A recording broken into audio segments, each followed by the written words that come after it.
Hello, everybody. Teresa Graham, Destination Mountaintop, and we're back with night 5 of our 12 nights of Christmas. I told you, no matter what, that I'm going to post each night, and we're going to be taking something away and adding something to. Just finished my interview maybe about an hour ago with uh, Jacoby the Entertainer. And he was not supposed to be my guest tonight. But tonight, here's what we're taking away. Is to just a prime perfect example. We're taking away control. Because here's the thing. No matter how perfectly we plan a thing, no matter how we try to have everything lined up, no matter how we try to do everything, it's all going to go the way that God wants it to go. We are not in control. We are just vehicles and we are tools. Um, there was supposed to be another young lady on, and I advertised it and everything, and um, I did everything on my end I could to get this young lady, but some unforeseeable circumstances came up. So we just pray for her and pray for her family.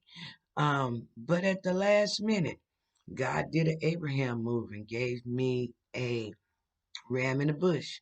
I jumped in the shower. I had the kids, the babies all morning. And about 3:30, 4 o'clock, I jumped in the shower after they left. And I'm standing there and I'm like, Lord, what am I supposed to do? What do I need to do? I don't think that this young lady is going to be available.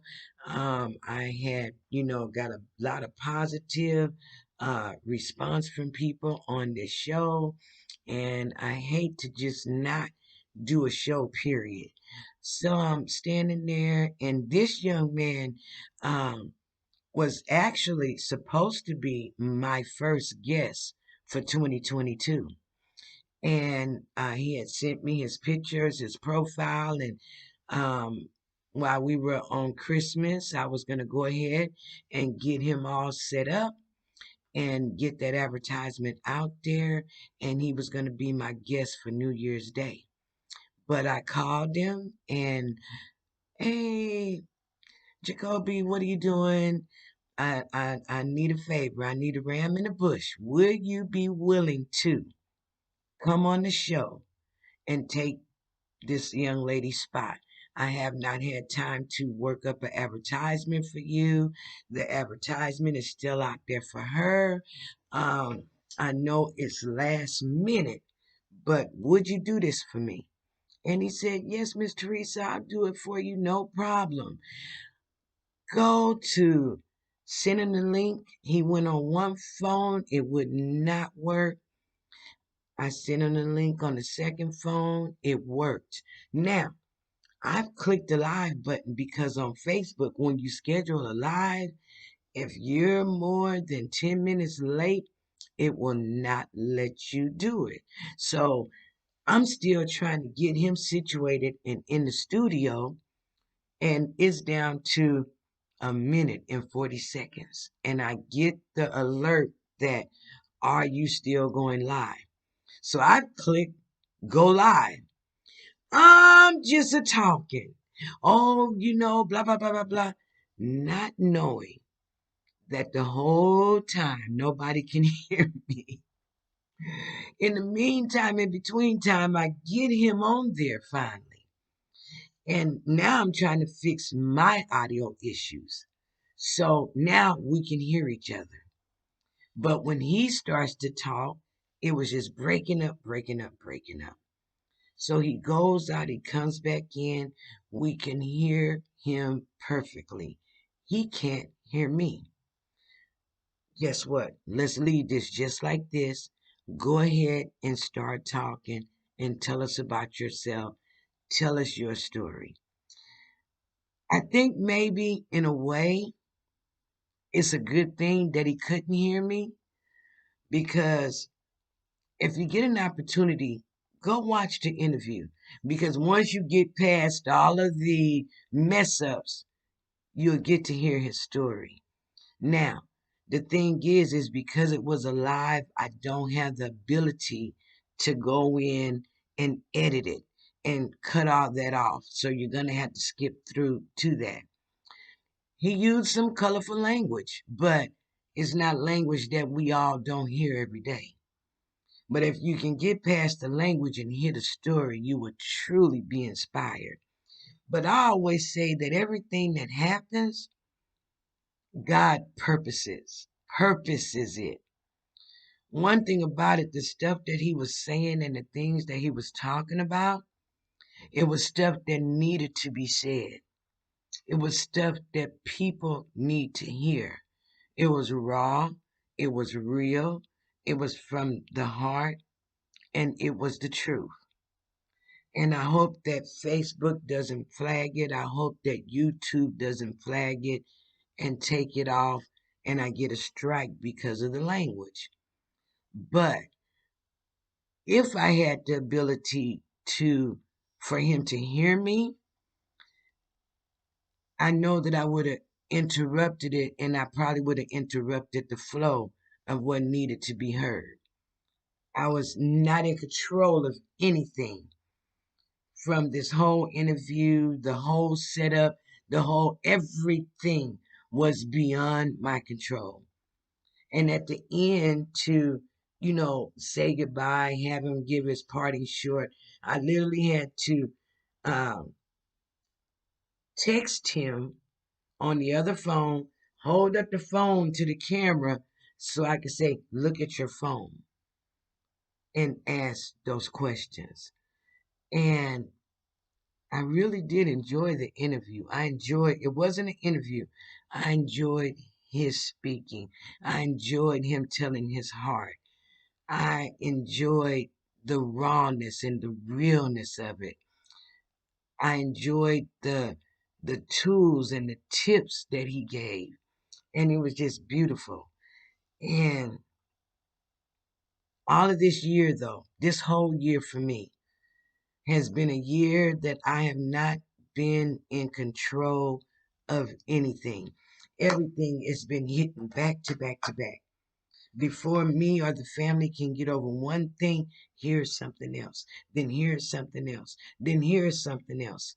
But the difference is that I have learned over the years how to go with the flow and how to just let God be in control and trust that He's in control and that He has me and that my life is going to be just the way He wants it to be. The doors that I walk through are going to be the doors that He has purpose for me to walk through. The people that he surrounds me by are going to be the people who he purposes to be in my life. I don't worry about no longer if somebody's trying to use me, if somebody's trying to take advantage of me, because one thing that I've noticed and that I look at is that as people move and weave in and out my life, people who don't mean me any good, I don't have to say anything. I don't have to do anything. I just have to watch. And I go by my gut feeling of what I feel. And when I feel that it's God leading and guiding, I follow that. And I see these people, they back away from me. They back away from me. They ease their way out of my life. The phone calls stop. The visits stop. And some people do come into your life. You'd be surprised at people who feel like they can just use me and take advantage of me just because of the things I write and the videos that I make. They think, oh, she's such a nice person. And they think that they could just use me, take advantage of me, try that narcissism, gaslighting thing. And I just sit and I just listen and I just watch God slowly move that person out of my life. And they never have an opportunity to use me. But that's because I trust him. I trust him with every ounce of my being. I've seen men try to talk to me, try to get close to me, and I just watch. And they ease out of my life. It never gets past the conversation part. And I just talk like me and I just tell the truth and I just say what's on my heart. I just say what's on my mind. You take it or you leave it. And people who have hidden agendas, it doesn't last. I, sometimes even your own family have hidden agendas that can try to use you and abuse you. But I watch them, you know, they have to back off. I say what I'm going to say, and that's that. If your feelings hurt, they're just hurt. But just because you are a believer and a Christian doesn't mean that you have to be anybody's pushover. Doesn't mean that you have to allow people to walk all over you. It doesn't mean that you have to allow people to use you. When people show you who they are, believe it. But in the midst of it all, we have to understand that we are in control of nothing. We can make all the plans in the world, but God is the one who is ultimately in control. So we have to be willing to let loose of the reins. We have to learn to just let God do it. If you say you trust God to do a thing, trust Him to do it. If you say, I believe God has my back, trust Him to have your back. All of these things that we're picking up, saying, God is my defender, God is my healer, God is my this, God is my that. Unless you're willing to relinquish control and give it totally over to Him, totally. See, we hear that preached in church. Give it to God. Give it totally over to God. How do I give it totally over to God? You surrender. You just sit back and you literally say, consciously, intentionally, God, you're in control. There's nothing more that I can do. Sometimes we have to get to the point where we have done everything we know to do, and then we have to leave it to Him. We have to leave it to Him. When you've done everything you know how to do, and there's nothing else that you can do, most of the time that's when we say, okay, God, it's in your hand, but it's because it's nothing else you can do. Well, we have to learn how to do this without having our back against the wall. We have to learn how to give it over to Him before we tried everything that we know humanly possible to try. And just trust and believe on Him. So tonight, on this fifth day, leading up to our 12 days of Christmas, which the 12th is Christmas Eve, I would say it is be willing to relinquish control. Be willing to surrender to Him. Be willing to know that in the end, anyway, even if you have to come back and do it all over again after you finish going around Laura's house, God is going to have you. And you have to trust and believe that. Be willing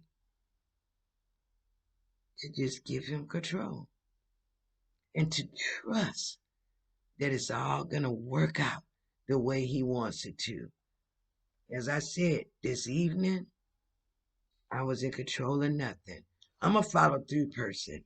If I tell you I'm going to do something, or if we work together on something, I'm going to be checking with you, trying to check with you, trying to make sure I did everything I could for this thing to go the way that I thought it was going to go. And I ended up with a totally different person with somebody else's intro that I could not change.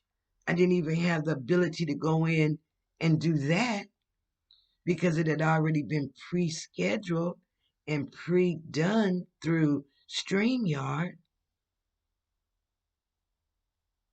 And even after I asked him would he do it at 4 o'clock, I didn't want to go in through StreamYard and edit it just in case I would get that call saying, "That's okay, Miss Teresa, I can do it. I'm sorry for the delay."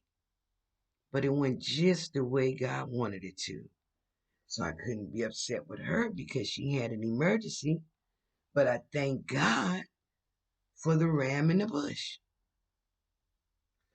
So with that one, I'm going to close out day 5 because really it's just in saying what we're going to pick up when we relinquish control. There is nothing we can pick up because God is automatically already in control. So what, therefore, can I tell you to pick up tonight? Nothing. But I can tell you that know that you're not in control. When you do it that way, it makes it so much easier. With that, faith, belief for emotion, remember who you are and whose you are, and trust and believe that He has you. And I'll see you tomorrow night.